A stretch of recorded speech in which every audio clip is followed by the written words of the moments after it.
જામનગરમાં સમગ્ર રાજ્યની માફક થોડા સમય આંગણવાડી મહિલા કાર્યકરો દ્વારા સરકારની નીતિઓનો વિરોધ થઈ રહ્યો છે। વધુ એક વખત આ મહિલાઓ વિરોધમાં ઉતરી છે। આ વખતે આંગણવાડી મહિલા કાર્યકરોએ તેમને સરકારે આપેલા સિમ કાર્ડ સરકારને પરત આપી દીધા છે। સરકારે મહિલાઓને બાળકો માટે કરવાના થતા ઓનલાઈન કામો માટે 7 વર્ષ અગાઉ મહિલા આંગણવાડી કાર્યકરોને સિમ કાર્ડ આપ્યા હતા।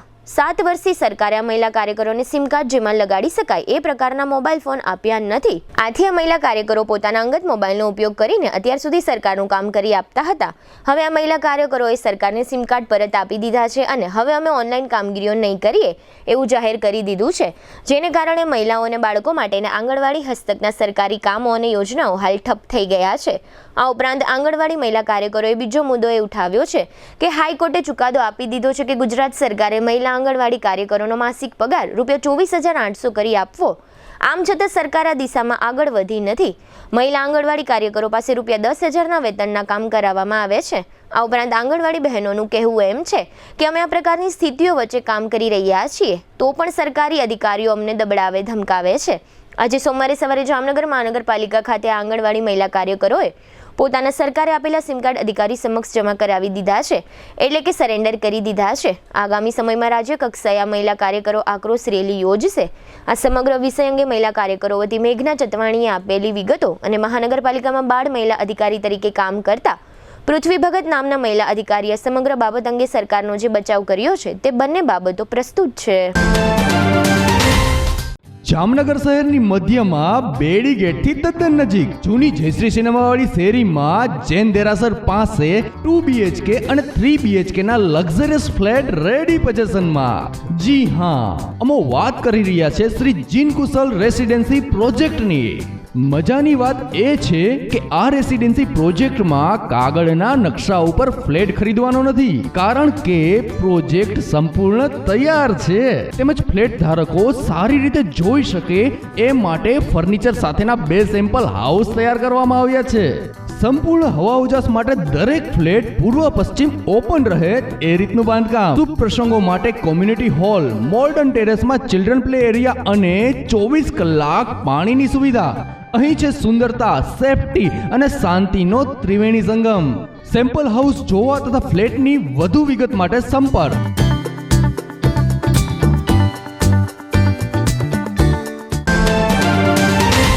હવે અમારા મહામંત્રીની મળેલી સૂચના મુજબ જે સરકારે 7 વર્ષથી અમને મોબાઈલ પ્રોવાઈડ કરેલા નથી, છતાં સિમ કાર્ડ જે પ્રોવાઈડ કર્યા હતા એ સિમ કાર્ડમાં અમે કામ કરતા હતા અત્યાર લગી। એ સિમ કાર્ડ અમે મોબાઈલ વગર શેમાં યુઝ કરીએ? બરોબર, મોબાઈલ ન આપવા છતાં 7 વર્ષથી મોબાઈલ અમને પ્રોવાઈડ કરેલો નથી અને એ મોબાઈલ અત્યારે હાલ એવી પોઝિશનમાં નથી। હવે અમે અમારા ઘરના મોબાઈલમાં બધું સિમ કાર્ડ રાખી અને ટોટલી કામગીરી કરીએ છીએ, છતાંય સરકારની ગ્રાન્ટ આવી ગઈ હોવા છતાં અમને મોબાઈલ પ્રોવાઈડ થતા નથી। બીજું વસ્તુ, હાઈકોર્ટનો ચુકાદો આવી ગયો છે, બરોબર છે, આંગણવાડી કર્મચારીને 24,800 પગાર કરવાનો, તો અત્યાર સુધી કોઈ હજી સુધી સ્વીકારેલો નથી। પછી ઓનલાઈન કામગીરી મોબાઈલ ન હોવા છતાં બહેનો કરે છે ને કદાચ કોઈ કામગીરીમાં કોઈ ભૂલચૂક રહી જાય તો અધિકારી તરફથી સીધી જ બહેનોને કપાત કરવામાં આવે છે, ઉતારી મૂકવાની ધમકી આપવામાં આવે છે। આ બાબતનો અમે વિરોધ કરીએ છીએ અને આજથી અમે ઓનલાઈન આ બધા સિમ કાર્ડ અત્યારે જે તે અધિકારી પીઓ સીડીપીઓને અમે સરેન્ડર કરીએ છીએ અને આજથી લઈ અને તમામ ગુજરાતમાં દરેક જિલ્લામાં પ્રોગ્રામ થઈ ચૂક્યા છે। તમામ જિલ્લામાં અમે બધી બહેનોને એ જ અરજ કરીએ છીએ કે સિમ કાર્ડ ગવર્મેન્ટને અત્યારે અમે સરેન્ડર કરીએ છીએ। આજથી ઓનલાઈન ટોટલી કામગીરી બંધ રહેશે।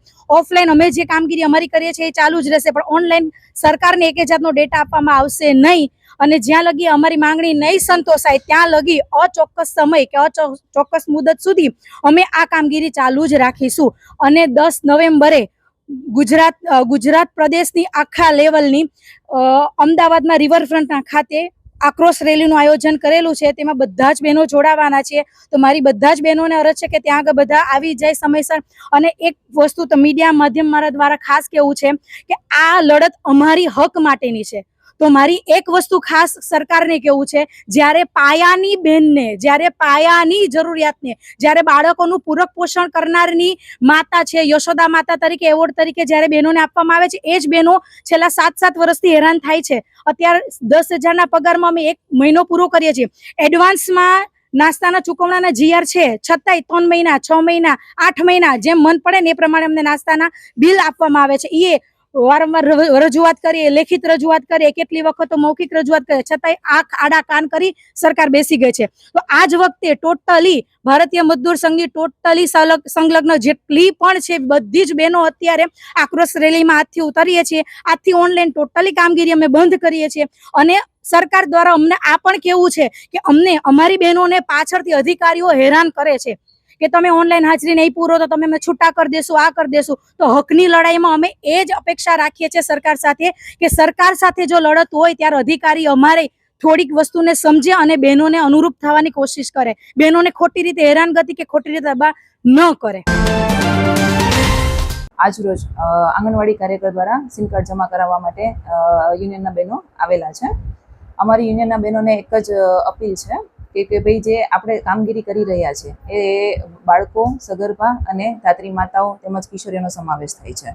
તો એ તમામનું અહિત ન થાય, કેમ કે જે એન્ટ્રીઓ કરવાની છે પોષણ ટ્રેકરમાં, એ પોષણ ટ્રેકરમાં તમામ એન્ટ્રીઓ ભૂલકાઓનું ભવિષ્ય જોડાયેલું છે, કેમ કે એમના આધારે આરટીઈનું આપણે સર્ટિફિકેટ ઇસ્યુ કરીએ છીએ. તો એ તમામ બધી વસ્તુઓના કારણે બાળકોને પ્રોબ્લેમ ન થાય એ તમામ કારણોસર અમારી કાર્યકર બહેનોને એવી અપીલ છે કે ભાઈ એ આ સિમ કાર્ડ જમા ન કરાવે અને એમની જે રૂટીનનું કાર્ય છે એ ચાલુ રાખે. બીજા નંબરની વસ્તુ, એમની જે સરકાર સામે માંગ છે, સરકારમાં હાલ થોડા ઘણા પરિવર્તનો થયા છે. એ સબબ અત્યારે જે ફાઇલ પ્રક્રિયામાં છે એમની જે માંગણી છે કે ભાઈ આંગણવાડી કાર્યકરોને ફોન આપવામાં આવે અથવા તો રોકડ રકમ આપવામાં આવે, એમના દ્વારા ફોન લઈ શકે, તો એ તમામ કામગીરી હાલ ફાઇલ ઉપર છે. એ ટૂંક સમયમાં જ એ કામગીરી પૂર્ણ થવાના આરે છે.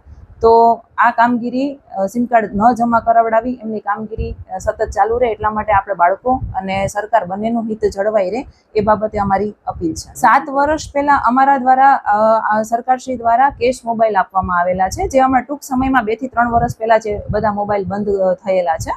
એટલે બંધ થયેલા છે. યુનિયનવાળાની લીડરની તમામ લીડરોની એવી માંગણી હતી કે ભાઈ અમને આ ફરીથી ફોન આપવામાં આવે. એટલે એ ત્યારથી આ પ્રક્રિયા ચાલુ છે, હાલ સુધી હજી પતી નથી.